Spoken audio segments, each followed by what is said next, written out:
So, good afternoon to students.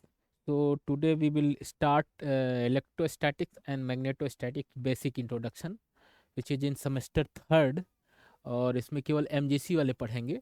और इसमें दो पेपर हैं एक्चुअली। एक पहला पेपर है इलेक्ट्रिसिटी एंड मैग्नेटिज्म का है। इलेक्ट्रिसिटी एंड मैग्नेटिज्म का है। दूसरा है थर्मोडायनेमिक्स। ठीक है ना, थर्मोडायनेमिक्स। ठीक है। तो थर्मोडायनेमिक्स में इसमें क्या है, इसमें दोनों एमजेसी और एमआईसी दोनों पढ़ेंगे। एमजेसी और एमआईसी थर्ड सेमेस्टर, ये दोनों में कॉमन है। तो एमजेसी वालों को दो पेपर पढ़ना है, बट एमआईसी वालों को केवल एक पेपर पढ़ना है, which is in thermodynamics, thermal physics and thermodynamics. ये वाला पेपर दोनों में। तो जो कॉमन है इन दोनों पेपर में वो मैं कंबाइंड क्लासेस में पढ़ाऊंगा, और ये वाला केवल एमजेसी वाले पढ़ेंगे। और इस वाले पेपर को एमआईसी वाले अगले सेमेस्टर पे, चौथे सेमेस्टर पे पढ़ेंगे। ठीक है। तो ये वाला पेपर है। ठीक है। तो वन बाय वन इसको हम लोग देखेंगे। तो एमजेसी की अलग क्लासेस चलेंगे और एमआईसी की अलग क्लासेस चलेंगी। ठीक है ना। तो आज जब हम लोग बेसिक इंट्रोडक्शन स्टार्ट करेंगे कि गॉस लॉ एंड इनके इक्वेशन ऑफ मोशन। ठीक है। तो जस्ट हम लोग एक बेसिक इंट्रोडक्शन इसको हम लोग आज करेंगे। ठीक है। तो what is Gauss law? Electrostatic की बात करते हैं। इलेक्ट्रोस्टैटिक्स, इलेक्ट्रोस्टैटिक्स में गॉस लॉ आता है। Gauss law. ठीक है ना। तो गॉस लॉ के दो फॉर्म है, एक इंटीग्रल फॉर्म है, एक डिफरेंशियल फॉर्म है। ठीक है ना। तो इसमें दो फॉर्म है, एक इंटीग्रल, दूसरा डिफरेंशियल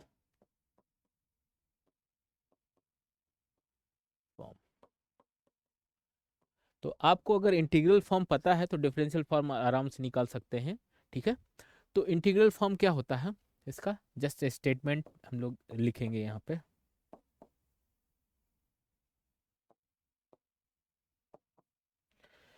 इंटीग्रल ये सर्किल का मतलब है क्लोज लूप। ठीक है ना। Integral E dot D S, ई dot D S, D S जहाँ पे सरफेस एरिया है,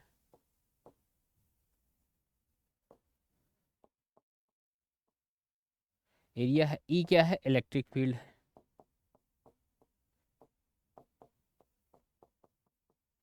ठीक है।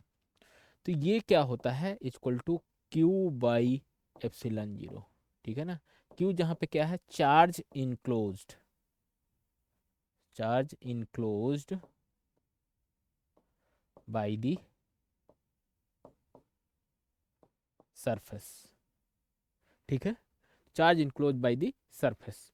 तो मान लिया ये कोई बड़ा सा सरफेस है और इसमें कोई एक स्मॉल एलिमेंट हम लोगों ने ds ले लिया। ठीक है ना। ये मान लिया ds है। ठीक है। तो ई डॉट डी एस की वैल्यू, ये ई डॉट डी एस क्या है, ये एक तरीके का इलेक्ट्रिक फ्लक्स है। ठीक है ना। जिस तरह से मैग्नेटिक फ्लक्स होता है बी डॉट डी एस, उसी तरह से यहाँ पे ये क्या है, ये इलेक्ट्रिक फ्लक्स है, इलेक्ट्रिक फ्लक्स। ठीक है। तो इसको हम लोग स्टेटमेंट में कैसे लिखेंगे, तो अगर Q क्या है, charge enclose by the surface, charge inside अगर होगा तभी ये वैलिड है, अदरवाइज क्या हो जाएगा, ई डॉट डी एस क्या हो जाएगा, जीरो हो जाएगा, आउटसाइड क्या होगा, जीरो होगा। तो ये इनसाइड, Q क्या है, अगर आउटसाइड है, आउटसाइड, अगर Q आउटसाइड है तो क्या होगा, जीरो हो जाएगा। ठीक है। तो इसको स्टेटमेंट लिखते हैं हम लोग। The electric flux, the electric flux passing through a closed surface is equal to 1/epsilon times charge enclosed by the surface। ठीक है, तो ये हमारा जस्ट इसका मैथमेट मतलब लैंग्वेज फॉर्म में जो हम लोगों ने ये ई डॉट डी एस लिखा है, integral E dot D S equal to Q by epsilon times. ठीक है, तो ये इसका मतलब लैंग्वेज फॉर्म है, ये उसका मैथमेटिकल फॉर्म है। ठीक है, अब हमको अगर मान लीजिए कि डिफरेंशियल फॉर्म निकालना है, तो डिफरेंशियल फॉर्म में कैसे निकालेंगे? दूसरा है डिफरेंशियल फॉर्म, तो divergence of E equal to rho by epsilon zero. Rho जहाँ पे क्या है, ये वॉल्यूम चार्ज डेंसिटी। ठीक है, तो इसको प्रूफ कैसे करेंगे? तो अगर आपको ये पता है इंटीग्रल फॉर्म इसका E dot D S equal to Q by epsilon zero. ठीक है, ये इंटीग्रल फॉर्म है।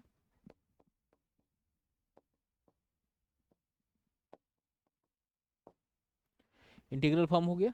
अब इसमें क्या करना है, लेफ्ट साइड में गॉस डाइवर्जेंस थ्योरम लगाना है, और क्यू को क्या लिख सकते हैं, Q equal to where Q equal to integral rho D V. ठीक है ना, रो इंटू डीवी होगा। तो वॉल्यूम चार्ज डेंसिटी को कैसे डिफाइन करते हैं? Charge per unit volume. ठीक है ना, तो अगर टोटल चार्ज मान लिया ये कोई डी क्यू है और इसमें कोई स्मॉल वॉल्यूम डी वी है, तो वॉल्यूम चार्ज डेंसिटी क्या हो जाएगी, D Q upon D V हो जाएगी। इस अगर टोटल हमको चार्ज चाहिए तो Q equal to D Q equal to क्या रख सकते हैं, रो डी वी हो जाएगा। अगर टोटल निकालना है तो क्यू इक्वल टू इंटीग्रल कर दो उसका रो डी वी। ठीक है, इसको रो डी वी कर सकते हैं। तो रो को हम लोग डिफाइन करते हैं D Q upon D V. ठीक है ना, चार्ज पर यूनिट वॉल्यूम। ठीक है ना, तो यहाँ से डी क्यू क्या हो जाएगा, रो डी वी हो जाएगा। Therefore Q equal to rho into D V. Integral इसमें निकाल लीजिए, तो इंटीग्रेट कर देंगे तो ये हो जाएगा। तो इसको हम लोग ऐसे लिख सकते हैं, integral rho D V upon epsilon zero. ठीक है, तो अब यहाँ पे ई डॉट डी एस क्या हो गया हमारा, E dot D S integral E dot D S equal to integral rho D V upon epsilon zero. ठीक है, तो यहाँ पे वॉल्यूम में इंटीग्रल है, यहाँ पे सरफेस में है, सरफेस मतलब एरिया है, और ये वॉल्यूम है, तो दोनों को हम लोग को क्या करना पड़ेगा, किसी एक में कन्वर्ट करना पड़ेगा। तो सरफेस टू वॉल्यूम कैसे कन्वर्ट करेंगे, इसमें हम लोग गॉस डाइवर्जेंस थ्योरम पढ़े होंगे फर्स्ट सेमेस्टर पे, तो इसमें हम लोग गॉस डाइवर्जेंस थ्योरम लगा सकते हैं। So using Gauss divergence theorem का यूज करेंगे। गॉस डाइवर्जेंस थ्योरम अगर मान ये कहती है कि integral surface integral to volume integral में कन्वर्ट करती है, तो integral E dot D S जो होगा वो क्या हो जाएगा, integral divergence of E into D V. ये क्या किया, ये गॉस डाइवर्जेंस ई को डाइवर्जेंस में कन्वर्ट कर दिया और सरफेस को वॉल्यूम में चेंज कर दिया। ठीक है ना, तो यूजिंग गॉस डाइवर्जेंस थ्योरम, तो हम लोग इसकी जगह पे हम लोग ये लिख सकते हैं। तो अब लेफ्ट साइड में और राइट साइड में, तो ये क्या हो जाएगा, integral E dot D S की जगह integral divergence of E into D V equal to क्या हो जाएगा हमारा,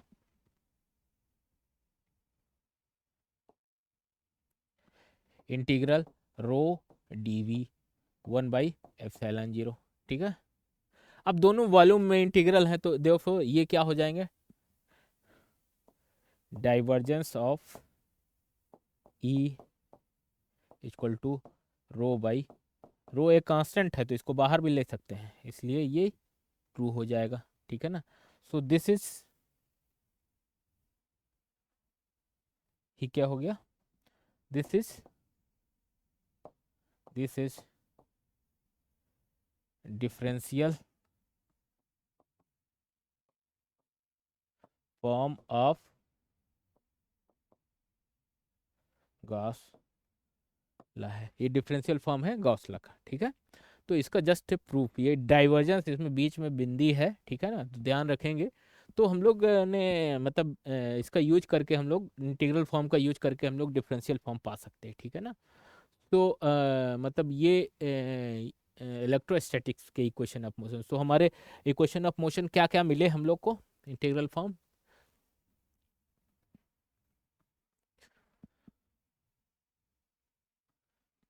तो final equation, integral E dot D S equal to Q by epsilon naught, और divergence of E equal to rho by epsilon naught. तो ये दो equation आप कहलाते हैं इलेक्ट्रोस्टैटिक के, इलेक्ट्रोस्टैटिक्स। इसी तरह से मैग्नेटोस्टैटिक्स में दो इक्वेशन आते हैं, ठीक है। तो वो हम लोग कल डिस्कस करेंगे नेक्स्ट क्लास में। तो आज हम लोग यहीं पे समाप्त करते हैं, नेक्स्ट क्लास में फिर मिलते हैं, ठीक है ना। तो नेक्स्ट क्लास में हम लोग मैग्नेटोस्टैटिक्स के दो इक्वेशन, इसके बाद फिर हम लोग मैक्सवेल इक्वेशन की बात करेंगे और उसमें पोटेंशियल फार्मूलेशन की बात करेंगे, ठीक है। सो नेक्स्ट क्लास में फिर मिलते हैं, थैंक यू सो मच।